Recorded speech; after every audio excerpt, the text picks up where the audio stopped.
And now I'm excited to continue by introducing Omkari Williams. Omkari is best-selling and Gold Nautilus Award-winning author of Microactivism: How You Can Make a Difference in the World Without a Bullhorn.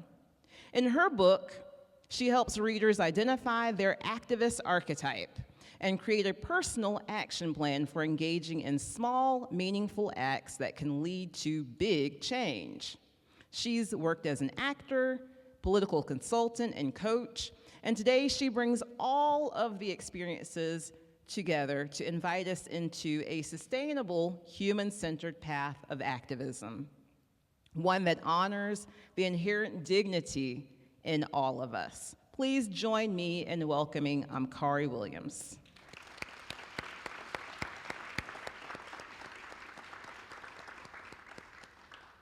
Thank you, Alicia. I really appreciate being here.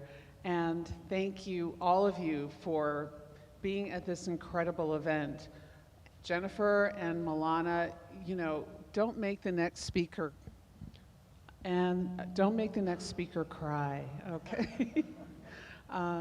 What you said was so profoundly beautiful, and what a statement about courage. Small courage getting on the airplane. I feel exactly the same way. Every time I get on, I'm like, please God, let the pilot not have had a fight with their spouse. And then big courage when life really just hammers you. So thank you so much. So Alicia started by asking you all a question. She asked who here considers themselves a change maker. And I turned around and I looked at the hands and I thought, So let me ask you to just hold this in your mind as I talk to you this morning. What if a change maker looks like you? Just entertain that as a possibility. I wrote my book, Microactivism, partly because we have an idea of what activism looks like and who an activist is. We think of Dr. King, we think of Greta Thunberg, we think of all of these very famous, elevated people. And certainly they are activists. But my contention is that so is everyone in this room. Everyone in this room has in some way, shape, or form taken an action that moves the needle on something they care about, even if it's just a little. And when we stop looking at things and saying, oh, you have to be way up here for it to count, and start recognizing how the small actions sustain the things up here, then you stop thinking, oh, so-and-so over there is an activist, but I'm just me and I'm just doing, whatever, it's not that important. And you actually realize how important everything every one of us does is. So think of it this way.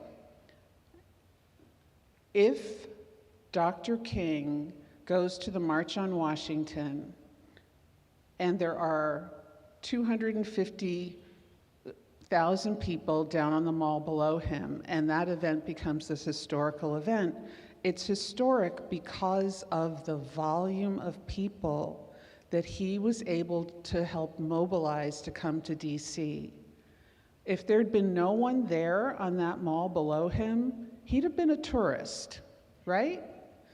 And those 250,000 people, we don't know most of their names. We don't know their faces, but they counted. They are the reason that we look at that event and go, that was amazing, that was impactful, that changed how the country looked at civil rights. 250,000 people who were just ordinary people willing to take time out of their everyday lives for something they believed in. How many times have you taken time out of your life to do something you believed in?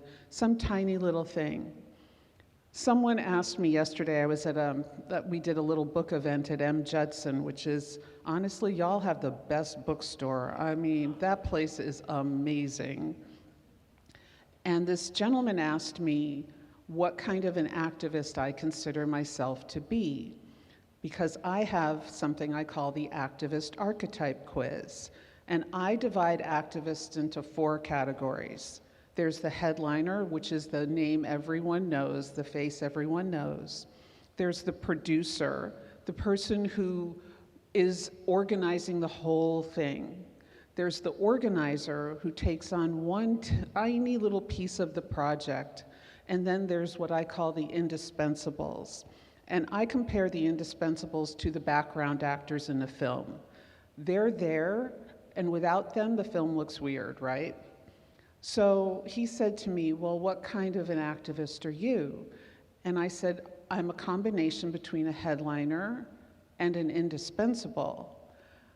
And those are sort of on opposite ends of the spectrum, but until this morning, when I dropped them in a mailbox, there were 100 postcards that I had written to voters in New Jersey to get them to vote. Just sitting on my couch, writing postcards for a couple of weeks, right?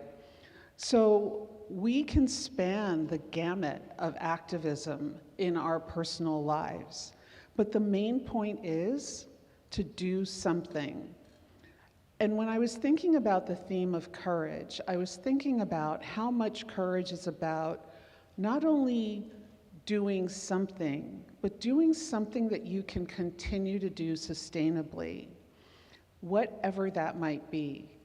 Not comparing yourself to your next door neighbor, not comparing yourself to your sister or your best friend, doing what makes sense for you. And so when you understand who you are as a person and as an an activist, then you get to make the decisions that make sense for you. You get to say, you know what, yeah, I'm someone who can write postcards. I like doing that. No one's gonna know my face, no one's gonna hear my name, none of that. It's just like me and my pen and a bunch of stamps, right?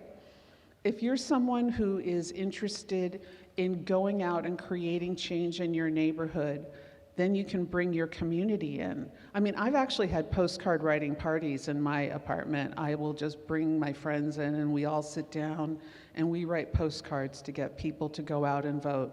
We're not telling them who to vote for, we're just telling them participate. So I think that one of the things about doing any kind of work of change making is understanding who you are. Because if you know who you are in this work, then you're going to choose things that make sense for you. And if you choose something that makes sense for you, you can keep doing it. And part of courage is being willing to know who you are and not let yourself be pushed to and fro by other people's idea of what you should or should not be doing. And that's not that easy in this society. There's a lot of pressure to conform on one side or the other side, or, just this is the way it's done. But maybe the way it's done doesn't work for you. And when you're talking about having courage, being yourself is the most courageous thing you can do in a society that is constantly trying to tell you who you are, who you should be, who you have been, who your people have been, who your people should be. And when you just say, no, you know what? That's not me. I'm this person. This is the thing I care about. This is the thing I'm willing to work for. Whether it is as small as writing a postcard, or as big as going to a protest, or as big as running for office, or as big as setting up systems in your town to make life better for people, that's courage, and that matters. And I think we really need to reframe how we look at the work that we do. So one of the things that I think is really important in the work of making change, in the work of micro-activism, is the micro part. You don't have to be out there doing these huge things every day. I mean, you're in school, right? You don't have time to be doing a bunch of things. You've got classes, you've got homework, you're probably getting ready to apply to college in the next couple of years. Your job is to do the thing you can do. It might be the tiny little thing in your community of working in your local food bank and just restocking shelves, and that counts. We need to reconsider what we experience our jobs to be, and we really need to understand that courage comes in a lot of different shapes. I mean, if your family is saying, oh, you should be doing this or that, or you should be on this side of the political spectrum or that side of the political spectrum, and you just decide, I'm not going to be on any side of the spectrum, I'm just going to work for the benefit of people, that's already a courageous act. You can be quietly courageous, you can be loudly courageous, it does not matter. You need to decide what you're going to do and then consistently do it. So one of the things that, I live in a small town in New England, and one of the things we've been doing over the last few weeks is we're creating a free store because people need things. You know, benefits are being cut, SNAP benefits are going to be cut in November.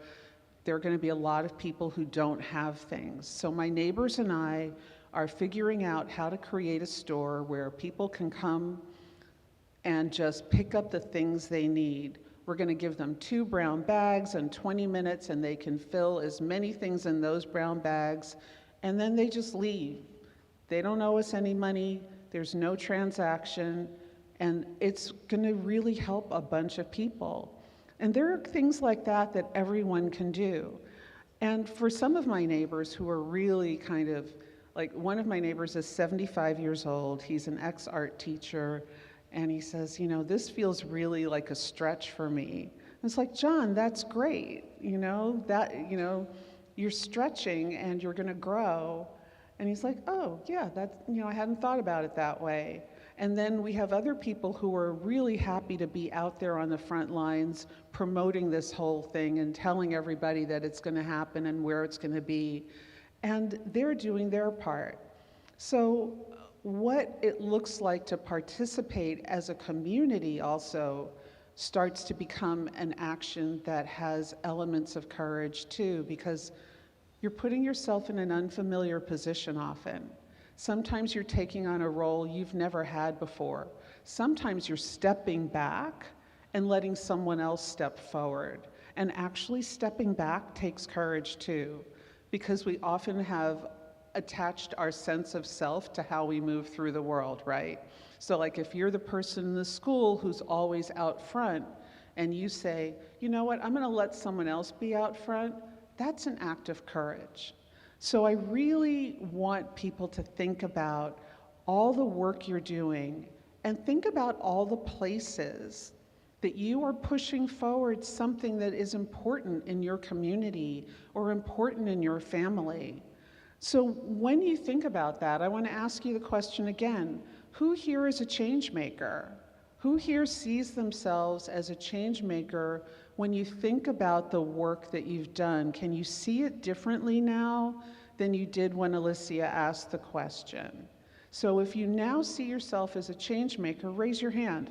I want to see, yeah, I still see some people with their hands down, and I'm going to come and find you later. But really, when you expand that view, the other thing you do is you give other people permission to be themselves in this work, however they experience it. So you're broadening the scope, you're opening the tent, you're making possible for people things they did not understand. And when you build that kind of community, it is so strong, because you're not trying to force people into a role, you're allowing them to find their place and make their contribution. So I think it's really important that we understand that in this moment when so many systems are being disrupted and when so many people are being hurt by those disruptions, that we are actually all capable of making profound change in small, sustainable ways. And that, to me, is the biggest gift, especially as we enter the season of giving, that we can give to people, is freedom and joy and the understanding that who you are in the way you make change is enough. It is sufficient.